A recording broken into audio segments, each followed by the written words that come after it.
sorry about that. My camera died. All right, so what I was saying is that don't get pineal gland with the epithalamus and the pituitary gland with the hypothalamus confused, because they do sound the same. The important thing to know about the hypothalamus is that it is this like master control of the ANS. And the ANS, remember, is your autonomic nervous system, which is the sympathetic parasympathetic. So the hypothalamus is important. Why? Is because it is like, we can say, let's call it the master of ANS, which is the autonomic nervous system. So this is going to be things like heart rate and blood pressure and your like respiratory. So we'll draw like two cute little lungs like that. All right, cool. So that is like, you know, obviously there are a lot more details that you can learn and go back and know about the cerebrum and the diencephalon, but these are some like really key points that you definitely need to know that we can summarize into just a few lines. All right. So now moving on to the brainstem. Okay, and this starts dipping into lecture 20, but still chapter 15. So the brainstem it contains a lot of autonomic and reflex centers. So, and this is like when I think brainstem, I think of survival, because this is going to be like some really key things that you need in order to exist as a person. So we can say that, yeah, let's just say that for now. And then let's talk about the three parts of the brainstem. Why the brainstem? When I think survival, I think brainstem. So the three that we're going to learn about are the midbrain, the pons, and the medulla oblongata. And I would really recommend that you learn them in this order because this is their correct orientation from superior to inferior. Right? So when you look at a cross-section of the brain from top to bottom, it goes in this order. So I would really recommend just kind of learning that in addition to this. So this midbrain has a lot of things in it. It has things like the cerebral aqueduct. That's really important. So let's add that. It contains the cerebral aqueduct. And the cerebral aqueduct, if you don't remember it, connects the third and fourth ventricles, okay, which is regulating cerebral spinal fluid in the brain.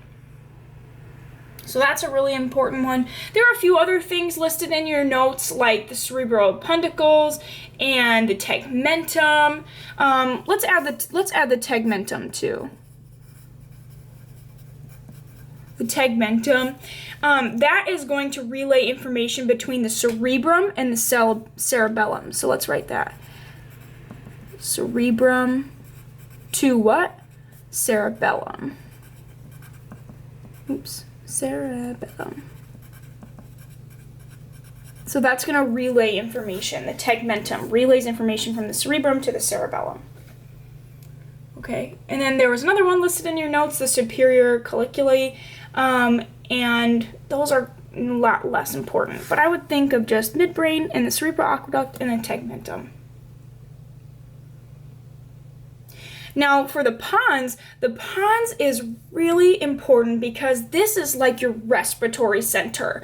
If you had like a brain injury and you damaged pons, you would be like paralyzed. You would not be able to perform respiration on your own.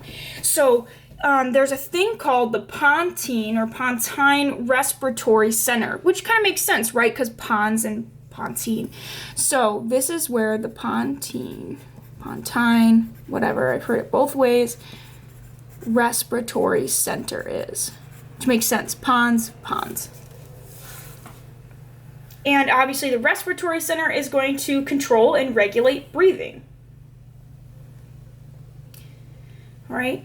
And it was noted in your notes that it houses both sensory and motor cranial nerve nuclei, and we know that because respiratory system requires like the movement of like big skeletal muscles, so it needs those motor neurons as well. When it comes to the medulla oblongata, remember that this is the most inferior part of the brainstem because we already learned that, superior to inferior, so know your order there.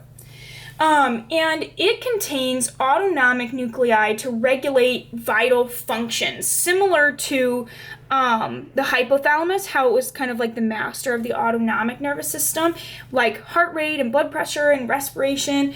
But here in the medulla oblongata, the important things here is that it contains autonomic nuclei.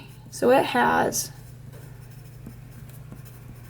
And what is this for? The autonomic nuclei are for similar things: blood pressure and heart rate and respiration. Okay. And an important note is that, remember how the tegmentum, which was part of the midbrain, it was regulating information and transmitting information from cerebrum to cerebellum? Well, the medulla oblongata is also, here we don't need that line. The medulla oblongata is kind of facilitating that communication between the brain and the spinal cord.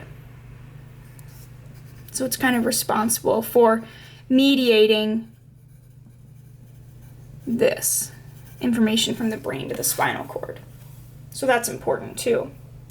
Now, before we jump down to the cerebellum, the last one, see why I think brainstem and I think survival? Look at the things that are here, right? Regulating fluid and pressure in the brain, cerebral spinal fluid.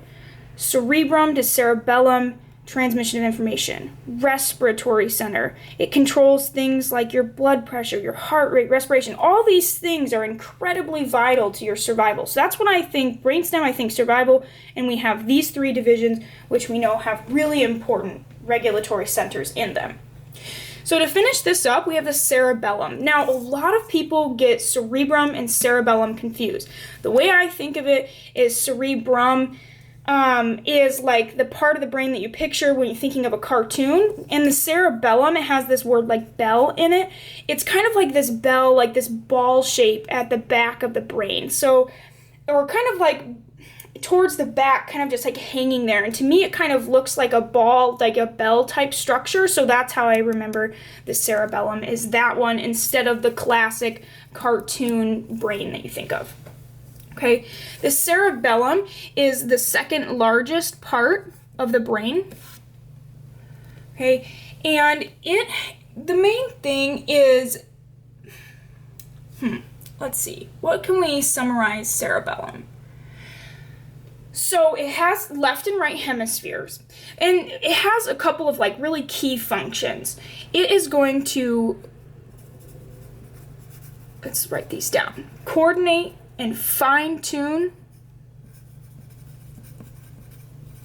voluntary movements. Which, do you remember, voluntary movements come from what? The efferent part, or the efferent part of the peripheral nervous system, and the somatic motor part. Remember this? Here, somatic motor is this voluntary part here, because it controls your voluntary skeletal movements.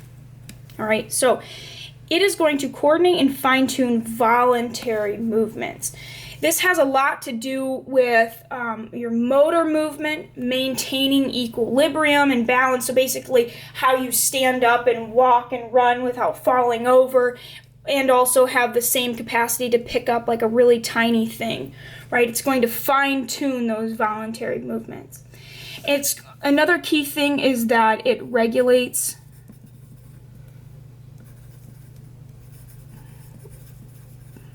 body position and equilibrium. And you'll hear the word proprioception and proprioceptive information.